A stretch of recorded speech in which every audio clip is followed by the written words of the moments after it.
Now is a very good time to praise the sun. From Software has finally revealed their new game, Sekiro: Shadows Die Twice. Go watch the trailer now if you haven't already. I'll leave a link down in the description. In this video, I'm going to share with you everything we know about this game and talk about the interesting stuff in the trailer. However, there is a lot of information about the game in the game's official website that's not mentioned in the trailer, both the English and Japanese websites, and fascinatingly, the Japanese website has much more information than the English one. For example, the release date. In the trailer, it just says 2019, while on the Japanese website, it clearly says early 2019. That's awesome news. That means it will come in either March or April of 2019. Now, in order to understand the trailer more clearly, I must share with you the information that is on the website because it talks about the story and the characters in the game. Before I do that, do you remember the teaser trailer back from last year? Nobody really knew what was it about at the time, but now it is clear. The thing we're seeing is a ninja prosthetic. At least that's what it's called on their website. The protagonist of the game loses his left hand, and the thing we're seeing in the teaser is the prosthetic arm. Sekiro means one-armed wolf. So like in Dark Souls where we have the Ashen One, and in Bloodborne we have the Hunter, in this game we are the one-armed wolf. Now let me share with you the information on the website. Let's start with the English version. It gives us an outline of what to expect from the game. It says, in Sekiro: Shadows Die Twice, you are the one-armed wolf, a disgraced and disfigured warrior rescued from the brink of death, bound to protect a young lord who is the descendant of an ancient bloodline.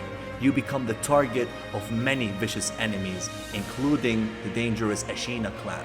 When the young lord is captured, nothing will stop you on a perilous quest to regain your honor, not even death itself. Explore late 1500s Sengoku Japan, a brutal period of constant life and death conflict as you come face to face with larger than life foes in a dark and twisted world. Unleash an arsenal of deadly prosthetic tools and powerful ninja abilities while you blend stealth, vertical traversal, and visceral head-to-head combat in a bloody confrontation. Take revenge, restore your honor, kill ingeniously. So this gives us a good idea about the game, and it makes the trailer make more sense. Now let me share with you the information in the Japanese website. I found this information on Reddit, on the Sekiro Shadows Die Twice subreddit. It has been translated by Suzaku, so all credit goes to him. I'll leave a link down in the description. Let's start with the story. It says, it is a time of warring states. Far beyond the snowy peaks lies the land of Ashina. The sword saint Ashina Isshin had conquered the northern provinces and founded the nation less than a generation ago. However, Ashina's survival has now fallen into peril. Dismayed by their plight, Isshin's grandson, the commander of Ashina, secretly relays a message to his troops. There are no longer any natural means through which we can protect Ashina from its invaders. Now is the time. We need the prince. And so, the prince was captured. Though a prince in name only, in truth, he is alone in the world, with neither clan nor vessels to call his own, except for a single shinobi. Thus begins a tale of isolation and fealty between lord and retainer. Now let's look at the character section on the website. The prince, the sole surviving descendant of an ancient clan that dwelled in the land of Ashina. Like a shinobi, he is alone in the world and was raised as a ward of Ashina's chief vessel, Hirata. Despite his age, he is stoic and has a strong heart, and he naturally exudes an aura of dignity. As a result of his special heritage, the commander of Ashina ordered that he be captured. So now the next character in the website, the Prince's Shinobi. A shinobi in the prime of their life who serves the prince. Bound by law, they are cold and reticent, but also possess the brutality necessary to complete their mission by any means necessary.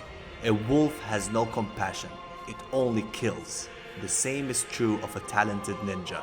At the start of our tale, they find themselves defeated by the commander of Ashina, having lost both the prince and their left arm, which is replaced with an ingishu, a prosthetic ninja arm. Your lord is paramount. Protect him with your life. If he's captured, retrieve him at any cost. This is the creed that a shinobi lives by, a creed that demands vengeance. The next character is the Bushi of the Desolate Temple, an aging man with no left arm. Taciturn and discourteous, he is a hermit who secludes himself in a desolate mountain temple, furiously carving countless statues of the Buddha. He gathers up the shinobi after they are defeated by the commander of Ashina, then offers them his assistance. Now let's look at the gameplay section.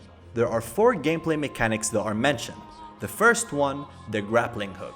A special grappling hook incorporated into the ninja prosthetic.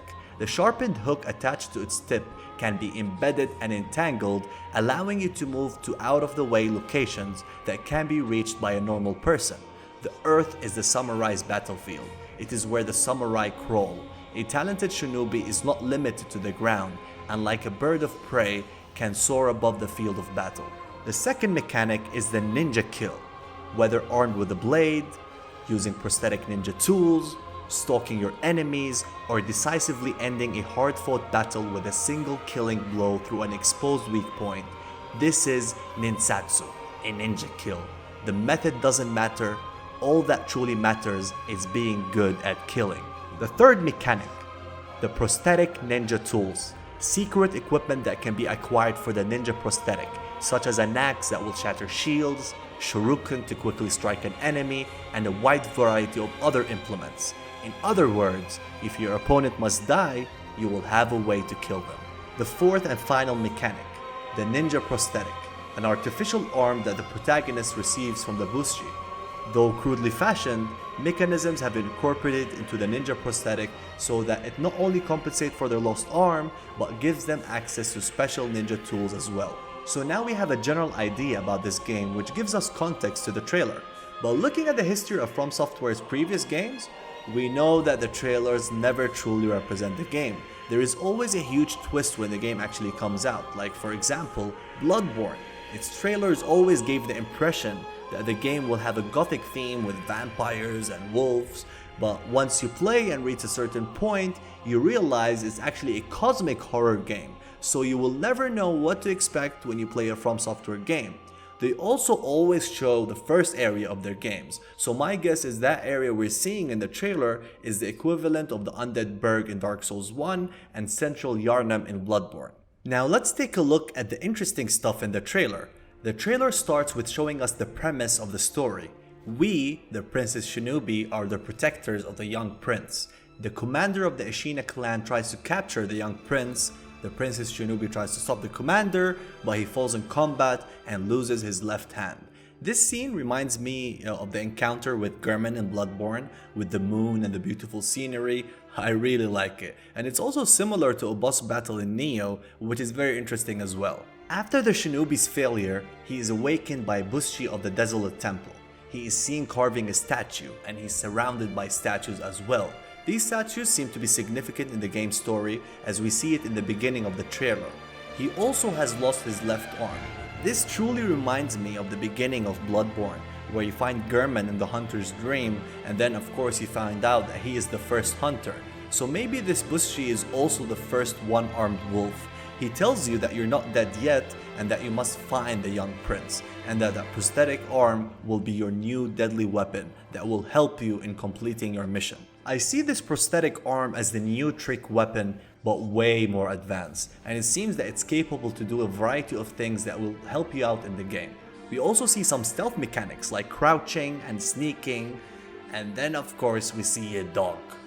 Oh man, if you ever played a FromSoftware game, you'll know that these dogs will come for you and make your life miserable. Next up, we see our character using an axe with his prosthetic arm. It seems that he uses an overhead charge attack followed up by a riposte. This seems similar to Bloodborne's backstab mechanic, but in reverse. You use a charge attack from the front, which opens up a riposte. Super cool. Then we see the character using a grappling hook. Oh boy, this opens up a lot of avenues in combat and exploration. It's a parallel to Bloodborne's dashing mechanic, whereas one mechanic can truly change the way you combat. You can use the grappling hook on obstacles and enemies as well. I really wonder how this plays out, but it seems to be a game-changing mechanic. Imagine how cool exploration will be with this added verticality in the game. We also see the character jumping mid-combat. That was never done before in Dark Souls or Bloodborne. This alone will change a ton in combat. Can't wait to see how it pans out. Then we see the character fighting against this samurai-like enemy, which really reminds me of the Kensei in For Honor, another game I'm a big fan of. Blocking and deflecting seems to work very differently from Dark Souls. It seems that you must time them, and if you noticed after deflecting you get this flashing thingy on the katana, then he follows up with a thrust attack. This seems to be a counter attack. After that, you see the character using some kind of shield using his prosthetic arm, which is super cool, and I wonder how this works in the game. I guess you won't be able to use it anytime you want. Here is another instance of a huge jump that leads to a leap attack. Looks pretty awesome. And if you notice in the background, it seems the maps in this game will be way more expansive than previous IPs, and I really like the aesthetic of the game. Then we see this huge enemy prisoner that goes berserk. He is much larger than a normal human, so something is super weird happening in this world. This confirms that we won't be just fighting humanoid enemies, but huge ass monsters as well. So there must be some weird shit happening in the game, and I love it, because this means this game won't just include a typical Japanese era story, but more likely we will have some fantastical stories similar to Bloodborne. This is further enforced by this line: there are no longer any natural means through which we can protect Ashina from its invaders. We then see a sumo-like enemy, which is also huge and unhuman-like, that vomits on his weapon in order to buff it with poison, it seems. Then of course we have the trope that has been repeated in every FromSoftware game since Demon's Souls, and that is the death mechanic. In each game, there is always an excuse for why you die and keep coming back. Either it be being undead in Dark Souls, or the dreams in Bloodborne. Here we see the Sekiro's death mechanic. It's still not clear how this death mechanic works, but we will eventually find out. My best guess is that it's related to the character's bloodline. Then of course we see what might some people consider the most nightmarish thing to encounter in any game: a huge ass centipede. Another example that this game will have some truly nightmarish enemies. We also see a humanoid head next to the centipede, but I can't quite tell what this really means. Next up we see what I presume is a boss on a horse, and I predict that this will be our first boss, similar to how they showed the cleric beast back in Bloodborne. We see more use of the grappling hook.